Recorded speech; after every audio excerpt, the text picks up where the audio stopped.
Yo, yo, yo, yo, yo. What's going on, people? It's been a minute. It's been a minute. It's been a minute. This your favorite This is your favorite gamer girl, Crunk Girl 711. It's been a hot minute since I've been in front of the camera. Um, I've been getting a request to do this video for for almost a year, 2 years maybe. And yeah, we got a lot to talk about. So yeah, where has Crunk Girl been at? Crunk Girl been going through a whole lot of shit. um most of the stuff that I've been going through has been dealing with my mom, depression, joblessness, all types of shit. So let's start from the beginning. Alright, so right now y'all are looking at me with my Canon 90D. I know y'all saw all of a sudden I was just like not doing any gaming content, and I was just throwing up music videos. So back in 2016, when I had to quit my job. So I had to quit my job that I was working at for almost six and a half years maybe. I had to quit that job because my mom, who's disabled, y'all already know this, couldn't walk anymore or get around as freely as she wanted to get around. So she moved from a what you call them? She moved from walking with the walking stick to actually walking with the actual physical walker. And that transition was very, very hard for her because it's only me and her. So me being the good daughter that I am, I had to quit my job so I could be home more to basically take care of my mom and help her through that transition of being able to get around anywhere in this little small house of ours without passing out or falling on the ground and shit like that because of her legs. So the walker, you know what I mean, was a good deal. So I was out of work for a few months. I didn't drive. I didn't have a license. I was trying to find something that was close to here because the job that I did have was like an hour and a half away, and nothing in my little small ass town was hiring for people with my credentials because I have a college degree. So it was either I was getting oh well, you're too qualified, or I was putting in jobs for stuff and they were like, oh, you're not qualified enough. So I was out of a job for like almost 2 years, and I was depressed. It was just a whole lot I was going through. And then I decided to go back to school, which was very, very challenging, but also very rewarding, because me going back to school, I kind of got this light up under me again. Like I was like looking forward to the next day, even though shit at home still wasn't as great as it could have been. So I went to a college called York Technical College, which is like 30 minutes away. And I went into a program called the teleproduction program. Of course, cameras. Y'all know I love cameras. So with that with teleproduction, I was dealing with like TV cameras, doing photography, doing video editing, and all like everything I ever wanted to learn when I was in school the first time. But I didn't figure that out till my senior year, and I'm like, oh shit. So a lot of the stuff that I learned in my college years before I got on YouTube, which was I went to Benedict College, shouts out to Benedict College too, actually helped me when I went to York Tech.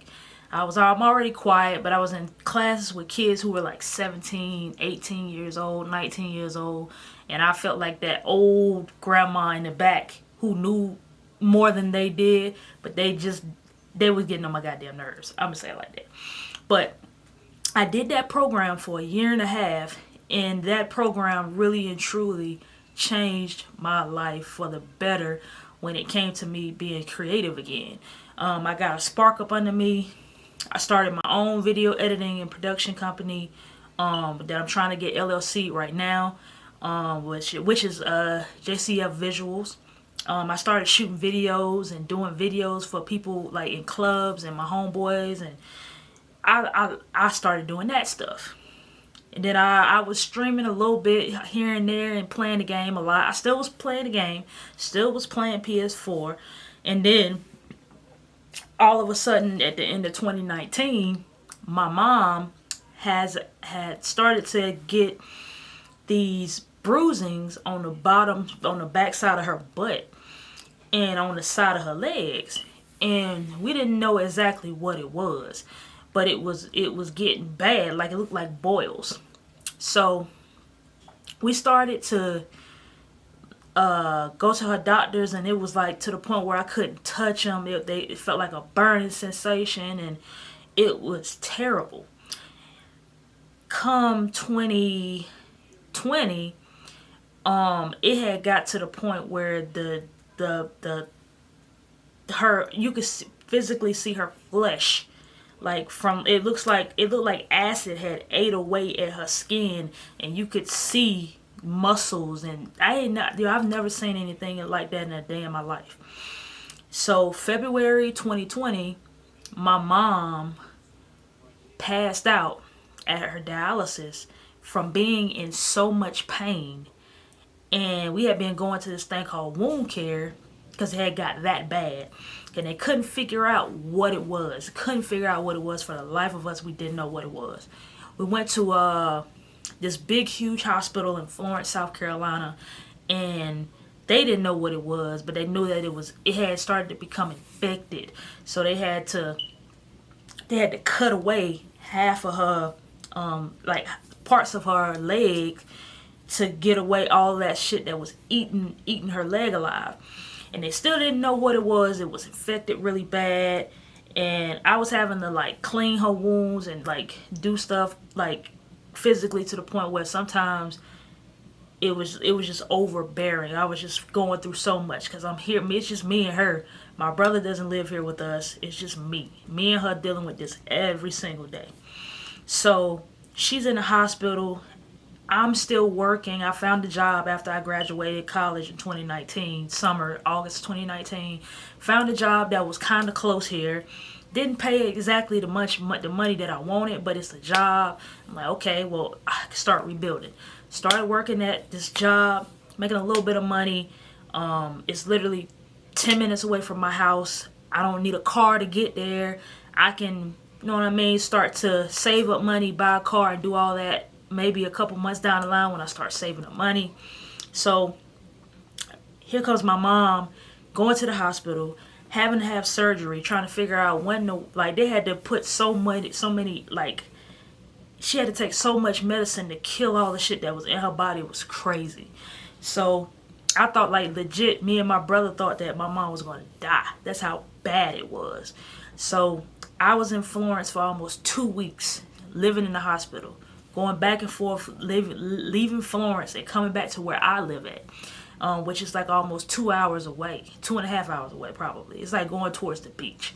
So I'm going through this, going through that, and my mom loses the ability to walk.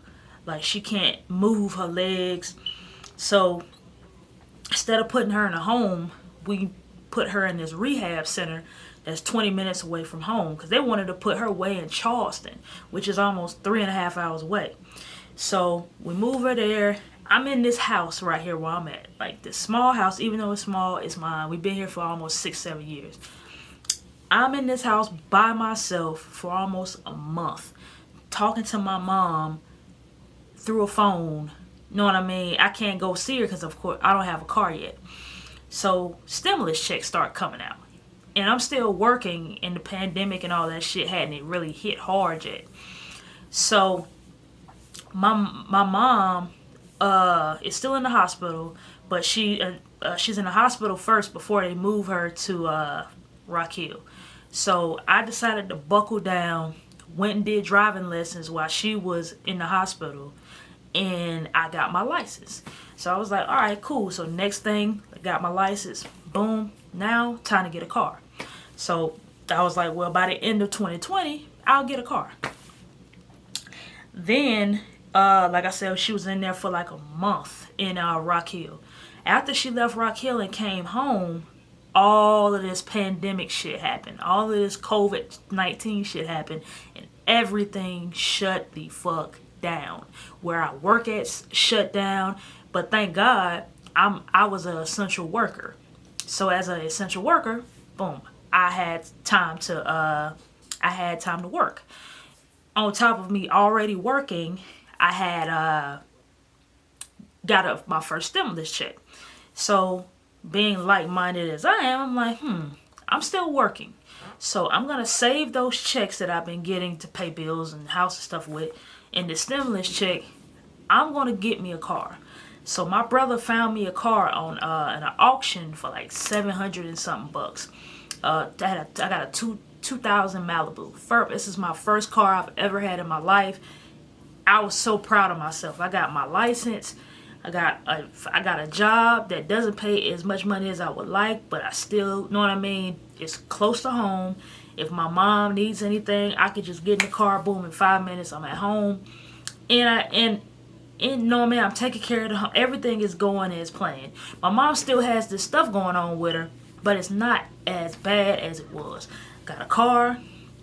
I got freaking a job, and I got a freaking my license. Boom, boom, boom. All right, so here comes the pandemic and COVID and all that stuff. And I started working crazy hours at work. I mean, like, I'm working almost 12:30, 1 o'clock at night. Getting home and then having to go do it all back over again. Working sometimes 6-7 days, depending. So dealing with that, then still dealing with my mom's disease that we have no idea what the fuck it is. So here comes like June of 2020. I'm at my wit's end with it. My mom is like, sometimes she would wake up in the mornings. One time she woke up in the morning in a pool of blood. Her butt was just bleeding and she had no idea that it was bleeding. Y'all guys have no idea how it feels to wake up and see your mom bleeding and not being able to make it stop. Like, we've been on so many hospital runs because she's in so much pain and we not knowing what in the world is going on, what this disease is, why is it attacking her legs and thighs and putting big ass. If I could put pictures on this video, I would have, what her wounds looked like. It was bad. And her crying every night.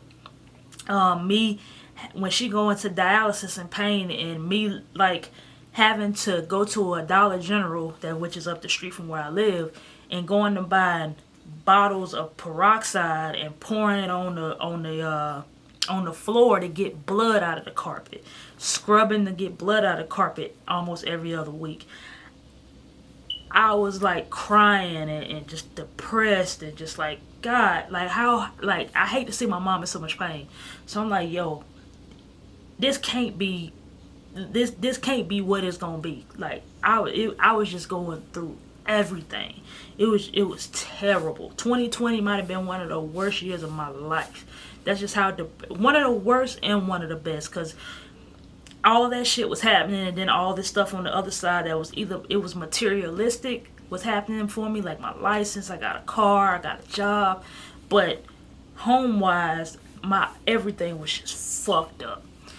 So I said, all right, we going to these different doctors, trying to figure this out, trying to figure that out. And we finally went to a doctor who knew what it was. And my mom has a disease called calciphylaxis. Yeah, calciphylaxis. So basically, it's a deadly disease. It usually kills people. It has a high rate of death. And my mom survived that disease with a year. She had the disease almost a year, and it'll be like November. A year this year be November. She's had that disease for almost a year and didn't die from it. And it's like, I think the rate is like maybe 6 months you have it. We didn't know what it was until July. So she's had that disease and had it bad for almost a year and a half, almost 2 years. So because it started in 2019, found out what it was in 2020, and we started giving her heavy doses of this medicine that'll never treat it completely, as in it'll never go away, but it treats it to the point where her skin is starting to come back, and that there's no more like wounds per se. It still hurts from time to time, but it's nowhere near the pain that she was in before. And if y'all want to know what calciphylaxis is, it's basically when your skin produces calcium, like your bones and skin and stuff like that, it usually dissipates. Her calcium sits on top of her skin, and the calcium what sits on top of her skin, it's like acid, and it just burns away at everything, and it's anything that's like fatty tissue. The calcium just kills it. It just kills all of the muscles, skin, all of that stuff. So as of today, she is doing way better. Into 2020, I'm like, okay, my mom is actually being able to sit up on a couch and not bleed or be in so much pain. I'm like, okay, good. Like this is great. January, oh man, she don't have to go to wound care anymore. The medicine is working like it's supposed to work. Everything is good. And then February, the second, third week of February, boom. We think my mom has a virus. Come to find out, she's COVID positive. She's got COVID, and then, of course, I got COVID. So for 2.5 weeks, I had to buckle down, sit in the house. Everything is just boom. Everything just shuts the fuck down. Thank God that I saved up money, and that, you know what I'm saying, money-wise, I was great. My mom, on the other hand, lost the ability to walk on her walker now. Now she's in a wheelchair. But, you know what I'm saying, her lungs and stuff were bad. She wasn't on a breathing machine, thank God. She didn't lose her smell or sense of taste. But she had diarrhea real bad. She had where she couldn't keep food down. She couldn't keep water down. She was sweating a lot. Just diarrhea, just crazy diarrhea, real bad. And they had her in the hospital for like almost 3 or 4 days. And then within that time, we didn't know she had COVID until that Friday, when she got tested, because everybody who goes into the hospital has to get tested for COVID.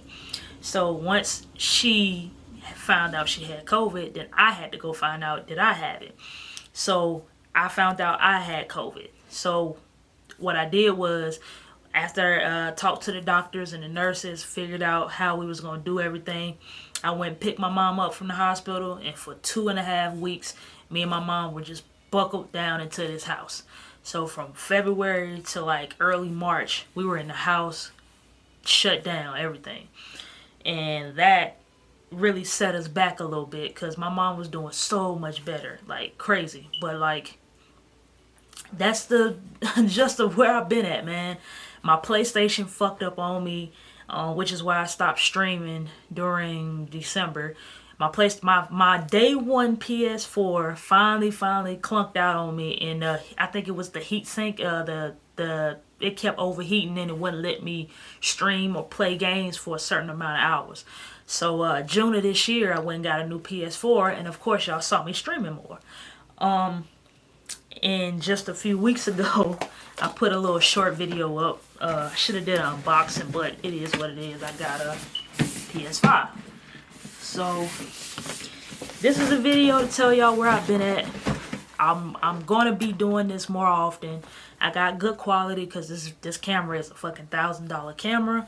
I will be streaming a lot more. I'm actually gonna throw up an unboxing video because I got some new games to unbox for the PS5. I didn't go all the way full digital. Y'all know I'm not a whole full digital type of girl. That's which is the reason why I got the disc version of the PS5. Yeah, man, life is doing a lot better. Man, 2020 might have been one of the worst years of my life, but I think I'm actually doing better. Of course, y'all see I cut my hair. I cut my hair because of my mom, so I didn't want her to be alone, so she went natural, so I went natural. You know, my hair was down here, so I cut it. I'm all natural, gray, Still strong, still here though. What else? I will be doing unboxings. I will be live streaming a lot more. Like I'll be live streaming all the time. I need to do a schedule where I can do videos and stuff like that and throw them up on my days off. But yeah, man, I'm here, man. That's where I've been at, yo. Crunk, where you been at? That's it. It's about a good 8, maybe, I don't know how long this video gonna be, but yeah, this is where I've been at. So no sympathy, no none of that. Just wanted to do an actual where have you been at video with my face, so y'all know I'm real. Y'all just don't hear my voice. I will be live streaming a lot more, of course, because now I can live stream more without my fucking shit just cutting all the way the fuck off. I'm not dead. You can't follow me on Twitter anymore because somebody stole my Twitter account from Abu Dhabi and got my Twitter suspended, and it wasn't even me. Like, my shit was suspended within 2 days. Because I don't usually check the email on that YouTube. Somebody stole my password, got into my account, and went fucking ham, and my shit got freaking deleted. So, if you try to catch me on Twitter and you wondering like, what the fuck, like, where the hell is Crunk Girl at? I'm not